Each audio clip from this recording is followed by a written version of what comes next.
Hi hello friends, welcome to சாமோரி designer. இன்றைக்கி என்ன நியூ ஸ்டிச்சுன்னு பார்த்தலாமா? வாங்க வீடியோக்குள்ளே போகலாம். இன்றைக்கி நம்ம ஜர்தோசியை வச்சு கண்டினியூ ஸ்டிச்சு தான் போட போகிறோம். பேசிக் செயின் ஸ்டிச்சுன்னு சொல்லலாம் இதை. நீங்கள் ஜர்தோசியை வச்சு பேசிக்கான ஸ்டிச்சஸ் ஃபஸ்ட்டு போட கற்றுக்கிட்டா மட்டும் நெக்ஸ்ட்டு ஸ்டிச்சஸ்லாம் ஈஸியாக உங்களால் போட முடியும். ஃபஸ்ட்டு நான் இது எப்படி போடுறதுன்னு சொல்கிறேன். நீங்கள் ப்ரொஃபஷ்னலாக ஆரி ஒர்க் கற்றுக்கணும்னு நினச்சிங்க நம்ம சேனலை மறக்காமல் ஃபாலோ பண்ணிக்கோங்க. நான் போகிற வீடியோவை ரெகுலராக பார்த்தீங்கன்னா நீங்களும் கண்டிப்பாக ப்ரொஃபஷ்னல் ஆரி ஒர்க் கற்றுக்க முடியும்.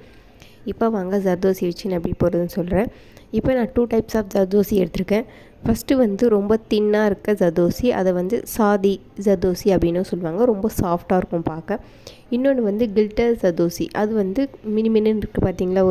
இதை கில்டர் ஜர்தோசின்னு சொல்லலாம், இல்லை நக்ஷி ஜர்தோசி அப்படின்னு சொல்லலாம். இதுக்கு நான் என்ன நீடல் எடுத்திருக்கேன்னு பார்த்தீங்கன்னா துலிப் நீடலை நம்பர் 14, நீடல் நம்பர் 14 0.5 mm இருக்கும். இதை எடுத்திருக்கேன்.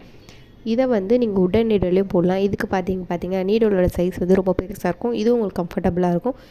இப்போ நான் சீவிங் த்ரெட் வச்சு தான் போட போகிறேன். இப்போ எப்படி போடுறதுன்னு சொல்கிறேன் பாருங்கள். கில்டர் ஜர்தோசியில் ஃபஸ்ட்டு போடலாம். இப்போ எப்பயும் போகிற மாதிரி நம்ம முன்னாடியே ஒரு குட்டி லாக் போட்டு ஸ்டார்ட் பண்ணுறோம். இப்போ இதில் மெயினான விஷயம் என்னென்னு பார்த்தீங்கன்னா, நீங்கள் ரொம்ப பொறுமையாக நீடலை லெஃப்ட் டு ரைட் ரொட்டேட் பண்ணி நீங்கள் உள்ளே இருக்க த்ரெட்டை எடுத்திங்கன்னா மட்டும்தான் உங்களுக்கு பர்ஃபெக்டான செயின் ஸ்டிச் கண்டிப்பாக கிடைக்கும். இதுக்கு நீங்கள் நீடலை எப்படி யூஸ் பண்ணணும்னு பார்த்தீங்கன்னா 90 டிகிரி வச்சு யூஸ் பண்ணிங்கன்னா மட்டும்தான் கீழே இருக்க நீடல் உங்களுக்கு ஸ்மூத்தாக மேலே வரும். நீங்கள் கொஞ்சம் சாய்ச்சி வச்சு நீங்கள் யூஸ் பண்ணிங்கனாலும் அந்த ஜர்தோசியில் நூல் மாட்டிக்கும், உங்களுக்கு கரெக்டான லெவலில் வராது. நீடல் சைஸ் பார்த்துட்டு அந்த அளவுக்கு தேவையான ஜர்தோசியை நீங்கள் கட் பண்ணி யூஸ் பண்ணிங்கன்னா மட்டும்தான் கரெக்டான நீங்கள் ஸ்டெப் பை ஸ்டெப்பாக பண்ண முடியும். ஜர்தோசி நீடலுக்கு வெளியே வரக்கூடாது. ஜர்தோசி நீடலுக்கு உள்ளே இருக்க மாதிரி தான் நீங்கள் பார்த்துக்கணும். இப்போ நீங்கள் எந்த அளவுக்கு நீங்கள் போட போகிறீங்களோ அந்த அளவுக்கு நீங்கள் நீடலை உள்ளே குத்தி நீங்கள் வெளியே எடுக்கிற மாதிரி இருக்கும். நீங்கள் ஃபுல்லாக எடுத்துட்டிங்கன்னா த்ரெட்டு வெளியே வந்துடும். மறுபடியும் உங்களுக்கு உள்ளே எடுத்துகிட்டு போகிறது கஷ்டம். ஸோ நீங்கள் ஜர்தோசி பண்ணும்போது ரொம்ப பொறுமையாக ஸ்மூத்தாக ஹேண்டில் பண்ணிங்கன்னா மட்டும்தான் உங்களுக்கு ஈஸியாக கற்றுக்க முடியும்.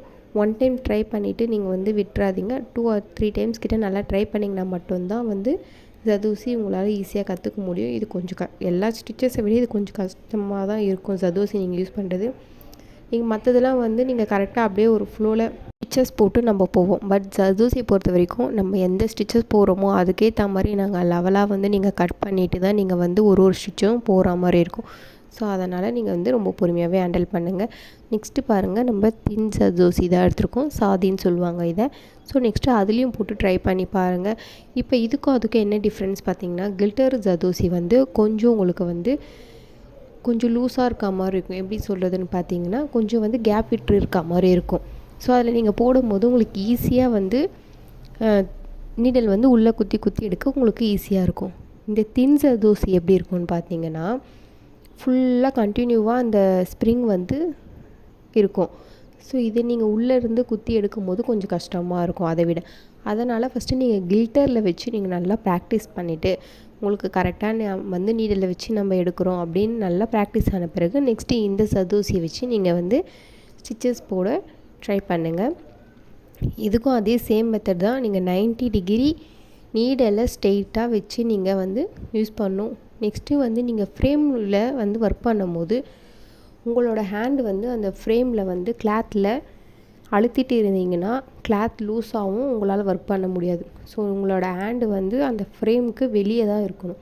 அந்த கட்டை இருக்குது பார்த்தீங்களா, அதில் தான் உங்களோட ஃபுல் ஹேண்டோட பவரும் நீங்கள் அதில் தான் யூஸ் பண்ணணும். உங்களுக்கு மேலே நீங்கள் ஸ்டிச்சஸ் போகிறதுக்கு மட்டும்தான் யூஸ் பண்ணணும். ஸோ உங்களுக்கு வீடியோ பிடிச்சிருந்தால் லைக் பண்ணி கமெண்ட் பண்ணி ஷேர் பண்ணுங்கள். தேங்க்ஸ் ஃபார் வாட்சிங்.